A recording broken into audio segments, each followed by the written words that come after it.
But anyway, hello and welcome Hey back. guys, welcome back to another night shift routine.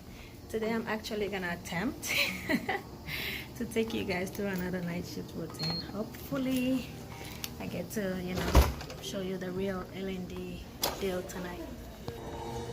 So routine. Got my scrubs. I'm all changed. I have my stethoscope and of course my reflex hammer. Labor and delivery can be so unpredictable. There are days when you come in and you don't really know what kind of patients you're going to get, and there are some nights when it's really busy that you don't even get a break, and then there are other nights when you don't even get a patient. The thing that I really like about my job is that we're high risk. We take patients with like the worst medical conditions during pregnancy. So patients coming from everywhere, transferred in from different locations. Depends on what is really going on with them. So I already got report, and I did like my initial assessment, gave my medications for my 8 and 9 o'clock. It's about almost 10 o'clock here right now. Now the patient that I have, last time I was here she was transferred in, which is about 3 days ago. She was transferred in from another hospital with she's a 29-year-old and has gestational hypertension, gestational diabetes. She said she was home and she started to feel like she couldn't breathe. She was having difficulty breathing. She was having some chest pain. So she called her OBGYN to explain what she was feeling, and then they told her to come in. So when she came in, they were trying to like assess her, do some ultrasounds and stuff, but she couldn't even lay down for that to be done. So she immediately was asked to go to the emergency room. When she got to the emergency room, they tried to check her.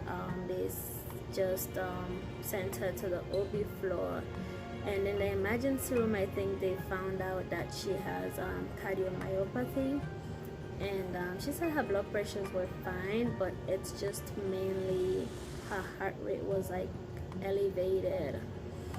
So they kept her there for a little bit, and then they realized that they really couldn't manage her with the pregnancy, so they sent her to us. That night that I worked, she was transferred in late night. I think it was like after midnight. Some of our nurses here who have experience in critical care, so I think one of them had her that night, and they put her on telemetry, so she's obviously hooked up on the monitor with everything going on, and she was at the time like 36 weeks and a few days old. So today I have her, and she's postpartum now. She already delivered 2 days ago. The baby is currently in the NICU for jaundice, but for now she's mostly stable. She's on a whole lot of cardiac medications, Lasix, and a few other medications that she's on as well.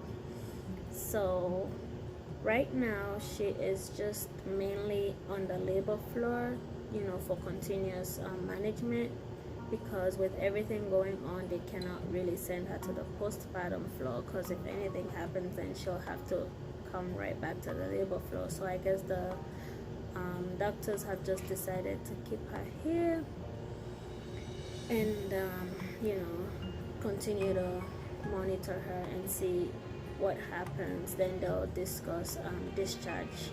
But today what I got in report, the nurse was telling me that she on the monitor they noted that she was having like PVCs with bigeminy, so they had to do EKG, and they also called cardiology to come in and assess her. So when they came in, they checked her and they just said everything was okay.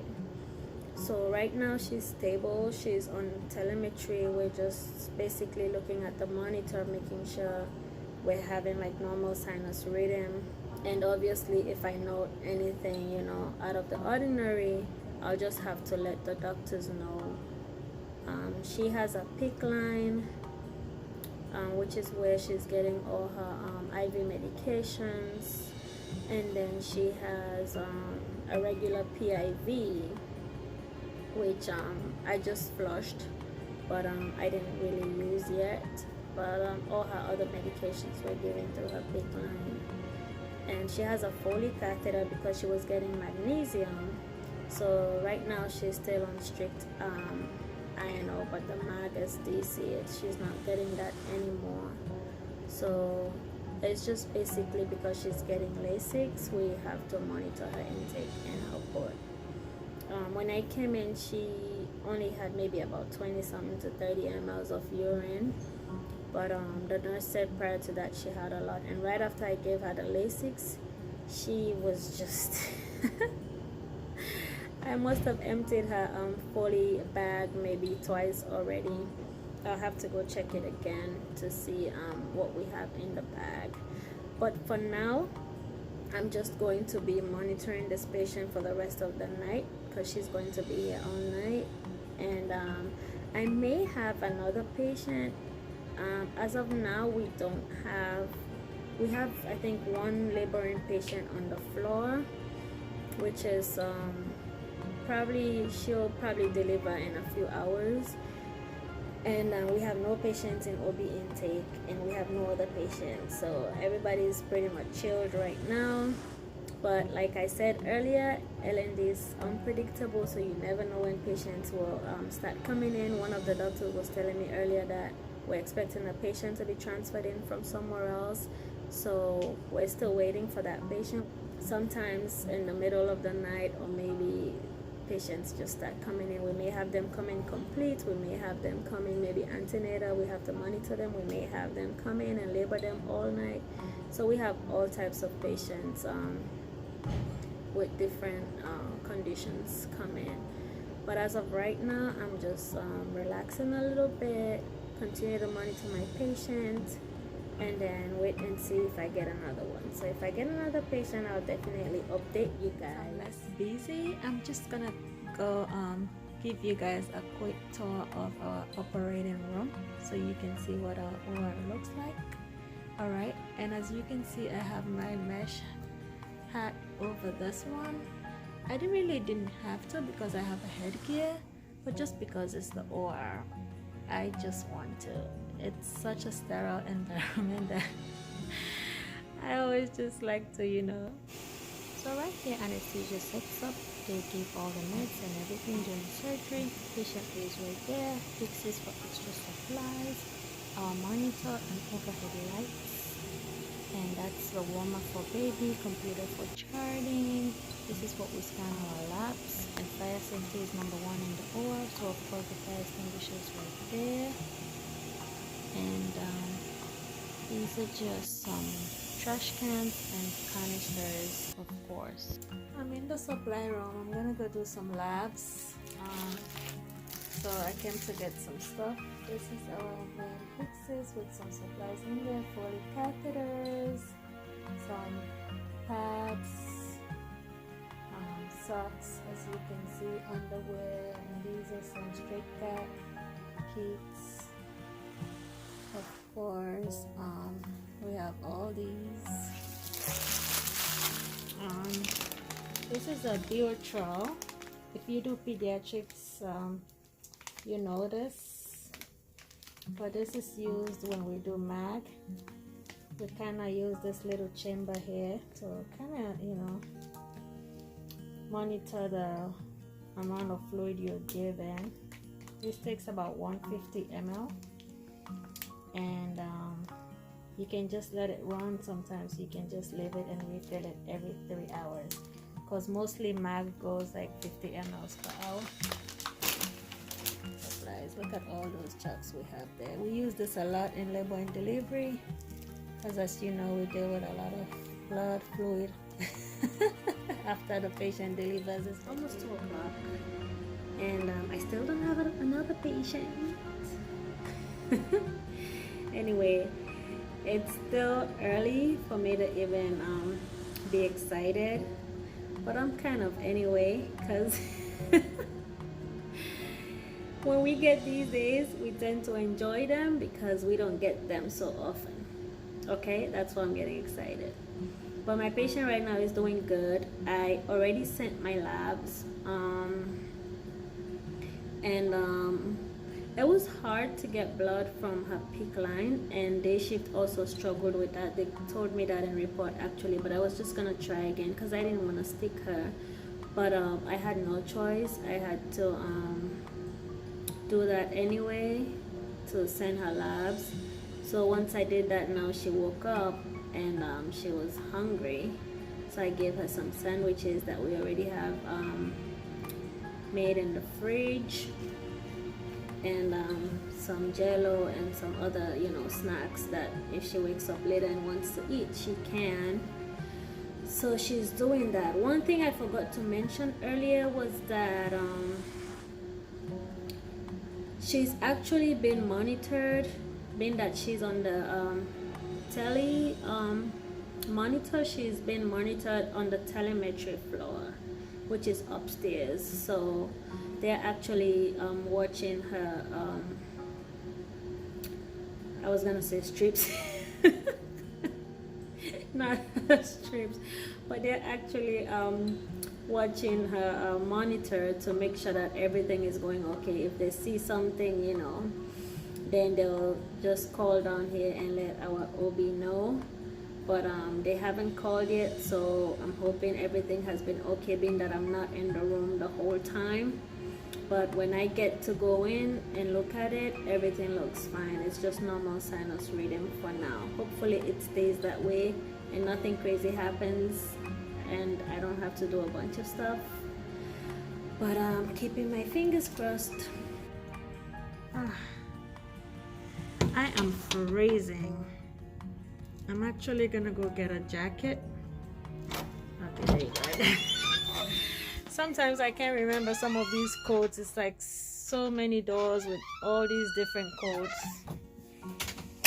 I'm in our other supply room to actually grab a jacket because I am freezing, y'all.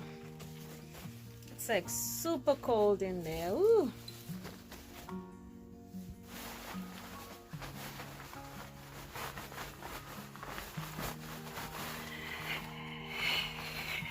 So in this supply room, we actually have a bunch of stuff. We have here like these are like SCDs. So when a patient has to go for C-section and they come back, we put these on because they're unable to move. It's to help with circulation. We have our containers here where we send specimen, placenta mostly. If they want to send placenta to pathology, then they use these. And of course we have the gowns here, one that I just grabbed. We have some surgical gowns here, so if they need extra, they come in here. And of course we have our shoe covers, so if you're going for C-section, you can use these to cover your shoes. The doctors also use it so you don't have any blood on your shoes. So that's basically what we have in here. I got my jacket now. I feel so much better, so I'm gonna go back and continue what I'm doing. I'm actually gonna go to the antenatal unit because I need to grab something from there. We don't have it here. There's some stuff that they don't stock here because we don't use them frequently, or yeah, so I'm gonna go see if they have it there. So this is our antenatal unit right here. Antepartum. We don't have said.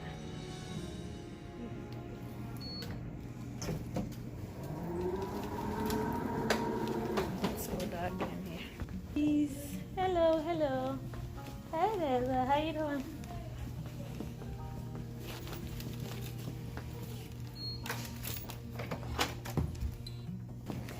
They didn't have what I was looking for. I was looking for like those little swab caps, but they don't have them, so back to my unit. Heading back. It's 6:40 now. I gave my last set of medications and cleaned my patient up, did my final assessment, postpartum assessment, frontal massages, whatever, all that stuff is done. Cleaned her up, changed all of her bedding, because I didn't want to leave it for day shift because I don't know how busy they're going to be. We don't have techs, so if we need to help a patient with that, we have to do it all by ourselves. And she's hooked up on a lot of stuff. The monitors have everything going on, so I didn't want to like take her to the bathroom, and she wasn't up for that either. So changed her in bed, put her on the chair to sit on the side, and then just changed the whole bedding. But she was very happy about that. Feels refreshed, of course. If you've ever been admitted in a hospital, I'm sure you know that feeling. If you can take a shower or get cleaned up, feels really, really good. But yeah, she's been stable most of the night. Vital signs were okay. No issues with the telly. I didn't hear from them, so I'm guessing everything was fine. The few times I was in the room, there wasn't anything that I noted really. Patient was still slightly tachycardic, maybe like 105, 110. But it's way better than when she initially came in, so wasn't really concerned. But other than that, it was a great night. I didn't end up getting another patient, so I just had this one patient the whole night. It's almost time to hand off, so I'm doing my handoff paper, where I'm just basically going to jot down history, what happened overnight, and pass it on to the day shift nurse. As you can hear in my voice, oh, see me, I am tired. Around this time, it's like you just want to get out. So you're like just waiting to see who your nurse is. You give report and you're out. It's time to go home. Oops. This is like the best part of the morning, when you get to go home. Overall, it was a really great night. I can't complain. I wasn't really that busy, even though for night shift sometimes that's what you want, because the busier you are, the faster your night goes and the less sleepy you are. I really kind of prefer that sometimes, because when I'm not busy, I get so tired and sleepy. That's it for this video. Thank you for hanging out with me throughout my shift. Earlier I said I'm going to attempt, because I have really been trying to do like a good L&D video, so you can really like get to hear a whole laboring story, delivery, and all the adrenaline rush. But the last video I did, which was my night shift routine, I think I also had like it wasn't a laboring patient. I don't remember exactly the patient that I had, but it wasn't a laboring patient. So this night I was hoping that I would get a laboring patient and kind of talk it through with you guys. But it's also not bad. It just lets you know that in labor and delivery, it's not every night that you get a laboring patient. So it's also kind of good, so you have a feel of that, to know that there are nights when you can have a patient, you can have a postpartum patient on a labor unit, you can have an antenatal patient. It all depends on what is going on with the patient. If the patient has critical issues, or they stay on the labor unit so they can be managed there instead of on the antenatal or postpartum, because God forbid anything happens and the patient needs emergency care. It's easier when they're on the labor unit, especially postpartum. If like they have to go to like the operating room or whatever, they're already there, it's easy access to the OR. But hopefully my next video will be I'm not gonna say it because it might not happen again. But I thank you for watching this video. Hope you got something out of it, because that's my goal, that you get something from these videos that I do. And I appreciate comments. Please like this video if you enjoyed watching it, and if you haven't already subscribed to my channel, what are you waiting for? Join me, let's have fun. I want to share this journey with you, my excitement, and everything that I get to go through in labor and delivery. I want to share with you. So if this is something you're interested in, please just subscribe. Okay, subscribe. Anyways, have a great day, guys.